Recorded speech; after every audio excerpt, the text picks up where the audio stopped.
Hey, what's up? It's Jared with Ditch Auto, and today I wanted to talk about my first thoughts using the Canon EOS R, an absolutely fantastic camera that really caught me by surprise. Now, when I was at NAB earlier this year, here in 2019, I got my hands on one, and also this 28-70 f2 lens, which is a tank. But this package just absolutely was fantastic, and when I was kind of playing with the camera and having this additional wheel on the lens for being able to map it to something like your ISO adjustment, I just had to spend some time with the camera. Now, thankfully, Lens Pro To Go reached out to me and they wanted to share this camera with me for a little bit of time. So during this trip that I'm on right now with my family, we're on this trip to Montana.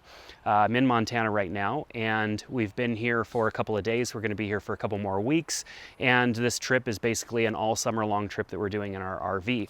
But I wanted to talk about this camera because I've spent much more time with it than I spend typically with a camera before doing like an initial impressions video. And the reason being is it's just been hard to try and find time to make this video happen. So I got this camera sent to me in very, very early June and spent some time with it, taking some pictures, kind of doing my typical testing that I do, which, I'll go over to my in-laws' house in their backyard and I'll shoot photos, and I'll kind of just take photos of my kids and just do some kind of average use with the camera. But then I left for a work trip that I do a couple times a year. This one was in Seattle, and I just couldn't put this camera down. I used it constantly through the process of shooting for a client, shooting both photos and video clips in 4K, and I just could not put the camera down with this 28-70 f2 and Canon's color science, and just the fact that this camera is just ergonomically very comfortable and just a breeze to use after you get used to the controls. I just couldn't put it down.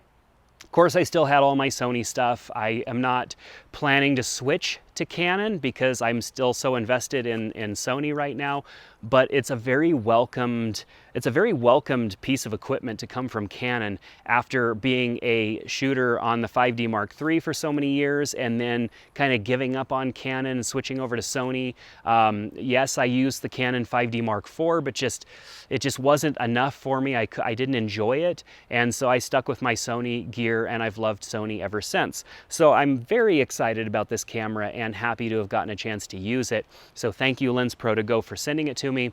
And then I also wanted to mention that Canon also sent me a body as well. So I have another one with the 24-105 f4 in my bag that Canon themselves sent me. So even though they've sent me the cameras and I've gotten time to spend with them, I wanted to mention that you should do just this. You should borrow a camera body and a lens before making a decision to switch. You might not be able to get one sent to you like I did. I was very fortunate. That definitely does not happen often for me, but Lens Pro To Go, there's a coupon code down below. If you're thinking about this camera, I highly recommend that you rent it first because the controls are different. The setup is different on this camera than what you'd be used to, even if you're already a Canon shooter. The controls are a little bit different. The way this camera reacts, the way it feels, everything is different. And so you definitely want to spend some time with it before you decide to invest in it. Now, the camera itself isn't super expensive. I think it's very well priced in comparison. I guess you would compare this camera maybe to the Sony a7 III and maybe even the Nikon Z7 or 6, maybe somewhere in between. So this camera is very well priced. This lens, on the other hand, is a very expensive piece of glass. And the fact that I was able to get it and use it for a full month is crazy. But it is an absolutely fantastic lens. I'm going to do a video just on this lens alone because I think this lens is the first kind of new thing to come out in a long time, and I wanted to talk about that. So make sure to subscribe to the channel here and also hit that bell so that you be notified when the new video comes out. But photo and video quality out of this camera is absolutely fantastic. I forgot how usable right out of the camera photos and video are from Canon. I mean, Canon's color science is fantastic. You hear people talk about it all the time. Yes, you can match it, and Sony's color science is good too, but typically I have to take photos into Lightroom or into some sort of an app and give them a little bit of a treatment, whereas the photos that come right out of this camera are absolutely beautiful. Canon has done something really good with this camera that I think is even over and above what I was used to. I'm getting attacked by little critters all over the place as it starts to turn to evening here in Kalispell, Montana. So the photos and videos out of this camera is fantastic. This camera itself does not have IBIS, but it has electronic IBIS, I guess you could call it, electronic stabilization, which does crop in a bit, but it actually works really well, and I found it to be more usable than just a standard IBIS on other cameras. You know, if you're going to shoot handheld and you're not going to use a tripod, sometimes IBIS, like on my Sony a7 III, isn't quite enough, whereas the electronic stabilization here feels a lot, even though I'm on a wider lens, like maybe shooting at 28 millimeters on this lens, the electronic stabilization on this lens feels like I'm holding a 70 to 200 full zoom at 200 with the stabilization turned on to like level 2, and sometimes you get that little like barely like jello-y feel until it locks on.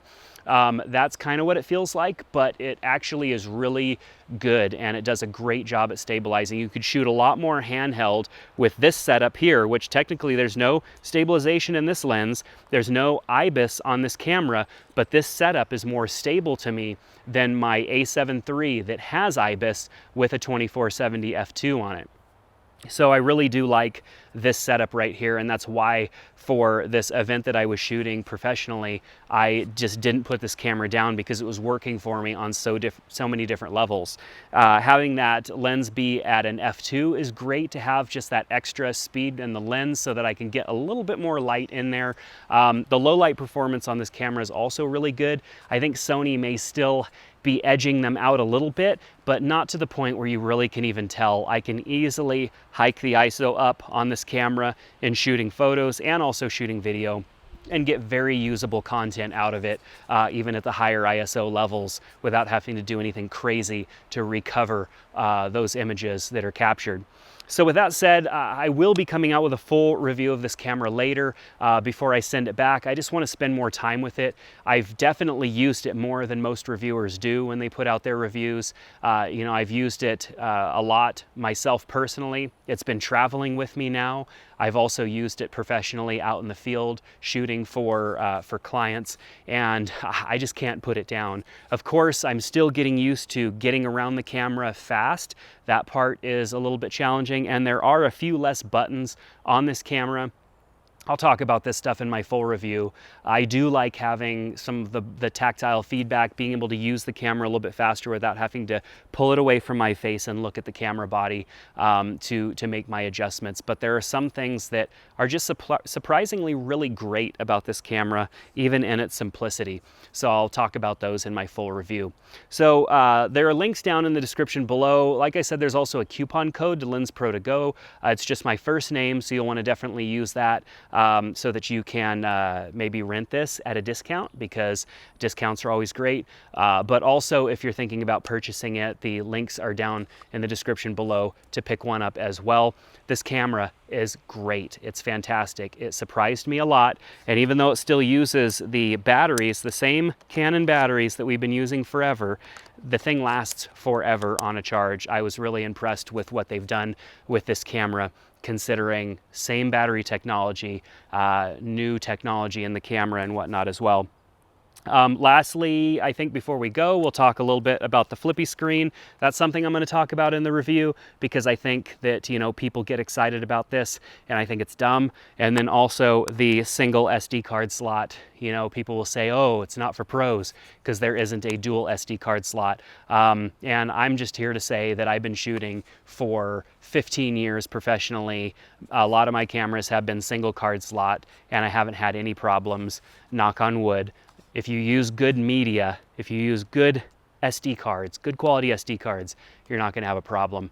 And then of course you could always just shoot externally, record externally to something. This camera does that. So with that said, I hope that I was able to share a little bit of useful information about the camera. Like I said, I want to do a full review. I'm also going to come back and talk about this lens, because this lens really deserves its own video. It's just so good, and I want to make sure that I share that with you and get to focus solely on the lens. So subscribe to my Ditch Auto channel here, click on that bell so you'll be notified when new videos are put out, and I hope to see you back here soon. Make sure, if you want to see some images of this camera as well, to follow us on Instagram, which is @ditch_auto. Thanks so much, and we'll see you back in the next one.